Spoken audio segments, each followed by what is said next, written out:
అవన్నీ వస్తా వీళ్ళు మాటల గారడి. టీడీపీ కూటమి ప్రభుత్వం మొత్తం మాటల గారడే తప్ప శాతల గారడి కాదు. మేము వచ్చేస్తున్నాం, రోడ్లు వేసేస్తున్నాం అన్నారు. ఎక్కడ గుంటలు అక్కడే ఉన్నాయి. మొన్న వర్షాలు పడినప్పుడు మనం నీళ్ళు వెంటనే కంట్రోల్ చేయొచ్చు. డ్రైనేజీ వ్యవస్థ మొత్తం నాశనం అయిపోయింది. ఇరిగేషన్ వ్యవస్థ మొత్తం నాశనం అయిపోయింది.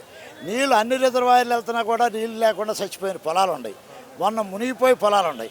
రాజశేఖర రెడ్డి గారు గ్రామ స్థాయిలో పెట్టాడు నష్టపరిహారం. ఏ నష్టపరిహారం మొన్న ఎందుకు రాయలేదు వీళ్ళు?